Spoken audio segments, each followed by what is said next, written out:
Yes again, welcome po dito sa ating YouTube channel. Nagbabalik po si Glenn's Property at na ngayon ay meron na naman tayong panibagong ibinebenta dito po sa Barangay Muson, San Jose del Monte, Bulacan.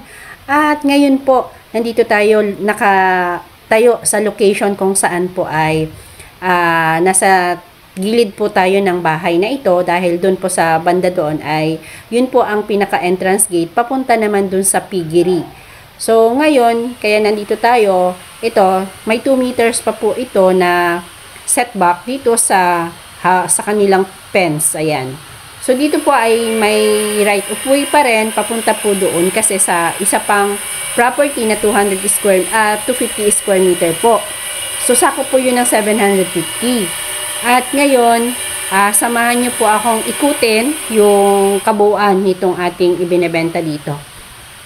So tara guys, samahan niyo po ako para makita niyo po kung ano po yung ating mga kasama ng property na ito. So ito yan, may gate siya.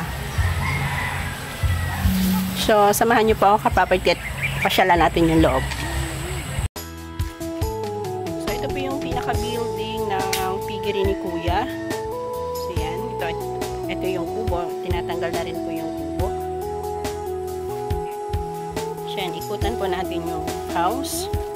Kasama na po ito sa for sale. Yan. So ito po yung house ni Kuya. For renovation na rin siya. Ito yung daan.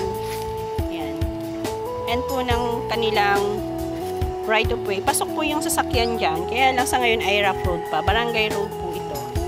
So dito po, yan. Papasok po doon sa piggery. Pwede din po dito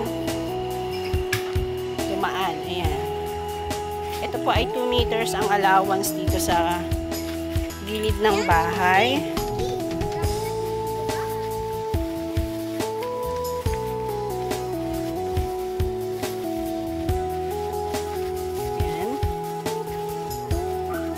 Pinaka-gate niya. Itong pinaka-ano nito eh, parang lagayan ng feeds. Yan. Perong stock ano dito ng feeds.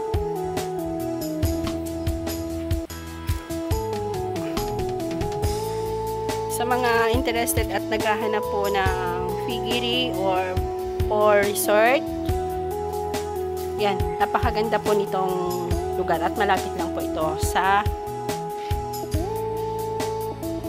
bayan ng San Jose, dito sa City Hall ng San Jose. So ito po yung house, yan. Ito po kami dumaan. Ito pong ating ano na to, meron po itong kuryente at meron po itong dalawang sariling jetmatic o yung bomba kung tawagin. Bali 10 po yung lagayan ng patiner. Good for 100 ulo po yan. 100 pong ulo at meron po ditong pang inahin. Yan. Paanakan. So ito dito may allowance pa nga dito. Kasya pa yung maglagay pa ng mga 3. Ito. Isang beses lang po ito nagamit dahil that time nang pinagawa daw ito ay nagkaroon naman ng pandemya noon sa baboy. Kaya hindi na rin sila natuloy business ng at mag-alaga. So yan, bago pa naman ang kanilang ano kasi isang beses pa lang nagamit. San Jose del Monte po ang ating location nitong ating binebentang 750 square meter na lupa. So may kasamang bahay. Pasyalan natin tong ito yung sa inahin, sa mga inahin, yan.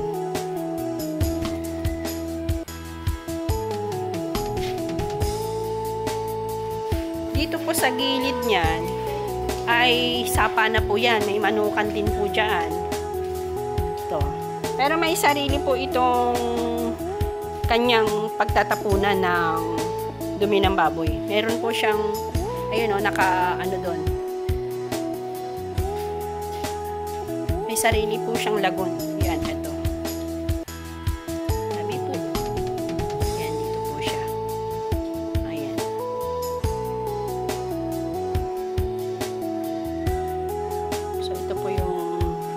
sa paanakan. 1, 2, 3, 4, 5, 6, 7, 8, 9. 9 naman dito. Ito.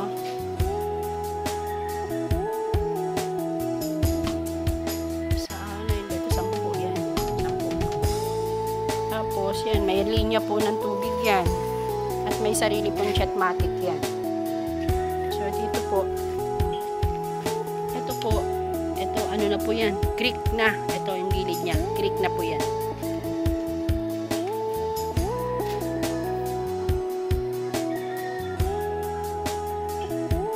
Title po, bali tatlo po kasi ang titulo nito dahil nung binili nila ay una 300, 200 hanggang sa nabili nila ay 750 pero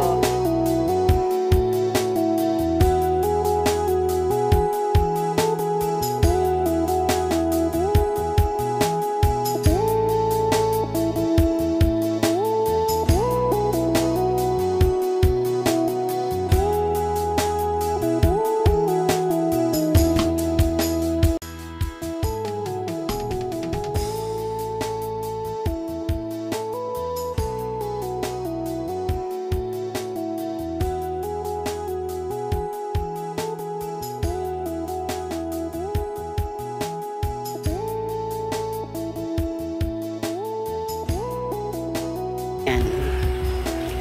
So doon po may bahay din po dyan.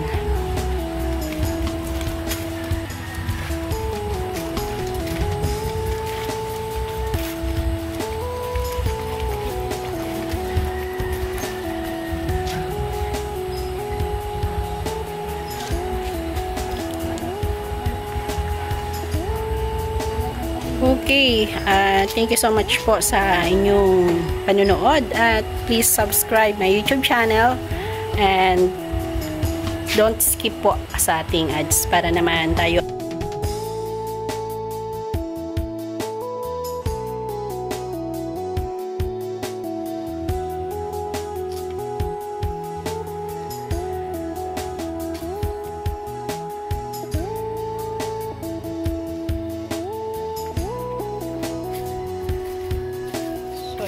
ang katabi ninyo dito ay yan, mga panabong na manok po yan.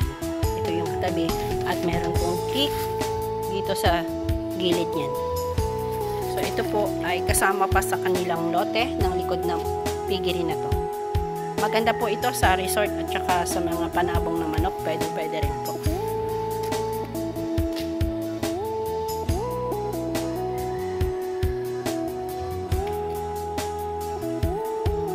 So, ito yung daanan. Yan.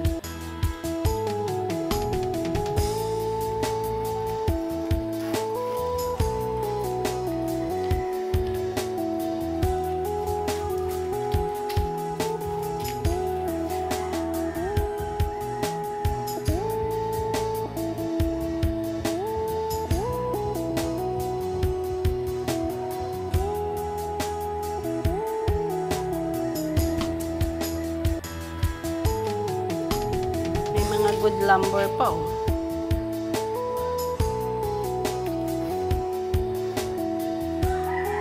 Ito po palang ano nila ay isang beses lang po ito nagamit. Kaso lang ay nagkaroon ng pandemya noon sa baboy kaya hindi na raw po sila tumuloy ng pag-aalaga.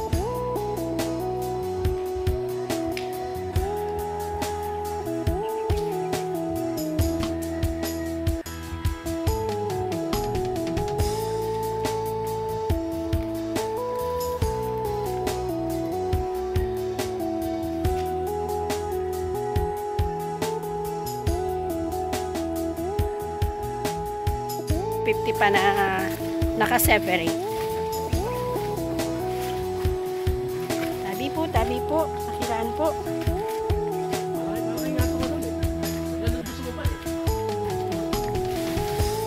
Pwede, paano kuya kung ang gusto bilhin 250 lang? Pwede? Yung problema ba? Sa akin wala problema. Baka magka-problema.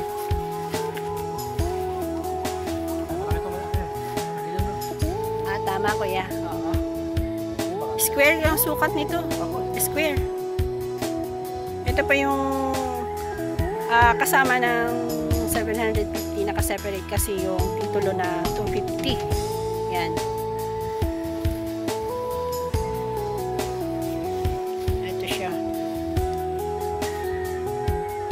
Tapos sa baba niyan, naka-separate naman yung ibang namang titulo. Yan yung may-ari niya, may bahay na yan. 200 naman doon sa baba na yan. Pero hindi na po. Hanggang dyan lang siguro yan, kuya, no? Sa may Guyabano na yan, no? Yan, Bayabas. Kuya, pwede bang makahingi ng dahon ng Bayabas? Ito yung right of way. Kung resort po ang purpose nito, so ito, pwedeng tanggalin to para maging parking area na nyo. So dito pa lang, tutok ng right of way. So ito, yung sinakopan ng bahay na yan, ito po yung pinaka-entrance.